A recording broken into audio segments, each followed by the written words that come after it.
when I am stuck, when I am in those spots where I'm like, this isn't working, I feel like I don't have the right thing to put here, it's just nothing I'm coming up with is working, that to me is always like, okay, I'm at a dead end, and forcing it is not going to get me anywhere. What's your process for writing scenes? I think I'm pretty linear when it comes to individual scenes. I will sometimes write a scene out of order if I have a particular like spark of inspiration. I'm like, oh, I want this particular dialogue, but a lot of my writing is very dialogue focused. So it tends to be like, I tend to get right into the dialogue, and every once in a while I will find like, oh, I have this one bit that I just want to write of this scene right now because I've got something I want to say.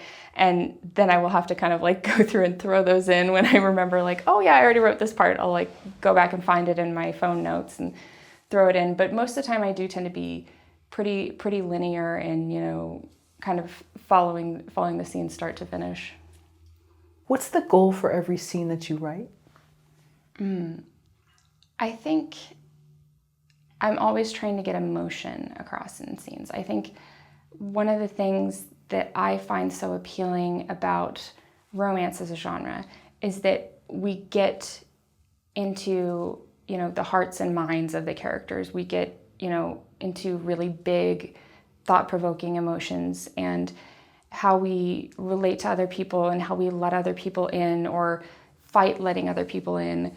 Like, I really find that appealing. I really find that, you know, this kind of great part of being a human, and how literature can kind of bring us into the minds of other people and bring us into their shoes and what they're thinking and feeling.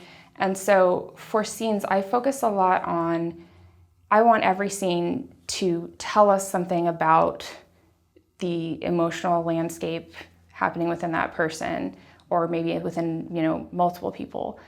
And I want kind of that impact to be front and center. And so if I have a scene where it's like, oh, there's just, you know, a lot of logistical things that they have to do, like I try to strip that down and get rid of as much of the irrelevant to emotion parts as possible and go like, okay, if we're doing logistical stuff, what can I do to make this logistical stuff, you know, tell us more about the characters, tell us more about what they're feeling and thinking, show us how their dynamic is growing and changing. And I think, like, yes, obviously you want to make good plot, you want to make good stories, you want to have people interested in ultimately what's happening and, you know, conflicts and what's being solved. But I think if you're not having these characters grow and you're not getting to know these characters along the way, so much of that power of that story is lost. So I think my main focus for, if it's gonna be a scene that I'm gonna include, I want it to have that emotional weight. I want it to have, you know, some kind of level of interest, even if it's, you know, like I was talking about the small moment, if they're ice skating together, like, how do I show that, you know, like, oh, this character is afraid to be vulnerable, afraid to be bad at something. And okay, they're ice skating for the first time, and how do they feel about that? And, you know, how can, you know, the person they're falling in love with help them and give them space to, you know, be vulnerable. And like, I try not to do that in really dramatic, heavy ways. I like doing it in fun and funny ways, and like, you know, just giving you little peeks into who they are and what they're struggling with and how that kind of relates to their dynamic as individuals.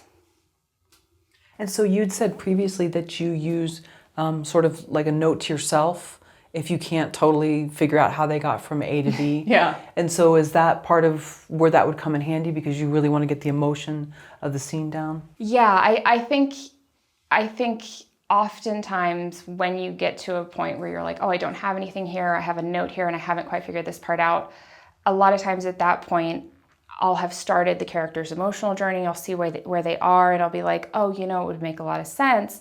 Maybe, you know, maybe they decide to go visit them because of this, or, you know, whatever I need to do to connect these dots. It's usually you can go back to that thought of how do I show who they are, and how do I emphasize the, emotion that's going on here, rather than, how do I do the logistics of they physically get in the car and they drive to the place, and like, that's not going to tell you much. But if you can find a way like, oh, their motivation to go there is interesting, or, the, way they're feeling having to go there is interesting, or whatever the case may be, finding an emotional take on it, I think can be really valuable. If you get stuck on a scene, do you take a break, write another scene? I tend to, so I certainly step away, but I've always felt like those sticking points are lessons that, like, if I am getting stuck, something is not working and I need to change my plan. I need to, either cut the scene or adjust what I'm doing. If I'm running up against something again and again, and I wrote it and then I rewrote it and I still don't love it and it's still not working, I usually take a couple days and I'm like, okay, I'm thinking about it, and I'll be kind of just thinking about it in the back of my mind for a long time. And I'm usually trying to come up with ways that I can totally change it. It's like, okay, this is not working. What if I didn't have this scene? What would I have to do instead? What could I replace it with entirely? And sometimes just asking that question, I won't actually have to replace it entirely, but I will kind of come to a better understanding of like, oh, I can replace this part. This is the part I don't need. This is the part that I'm struggling with.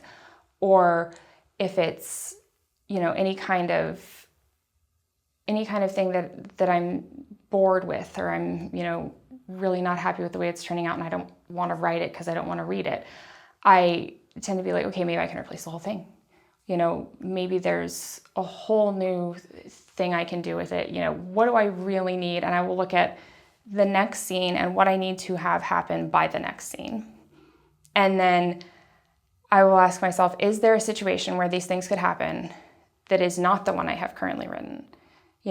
Maybe they don't go to this place at all. Maybe this is a phone call. Maybe this is an email, maybe this can be simplified in some way and I'll skip the chapter entirely, or maybe I can take it in an entirely different direction that I hadn't planned. Instead of making this, a date, I'll make it a conversation with their friend or something, and I will get the same information across, but in a totally different way. Because I think, at least for me, I have never found a lot of good comes from pushing up against a dead end. And when I am stuck, when I am in those spots where I'm like, this isn't working, I feel like I don't have the right thing to put here, it's just nothing I'm coming up with is working, that to me is always like, okay, I'm at a dead end, and forcing it is not going to get me anywhere.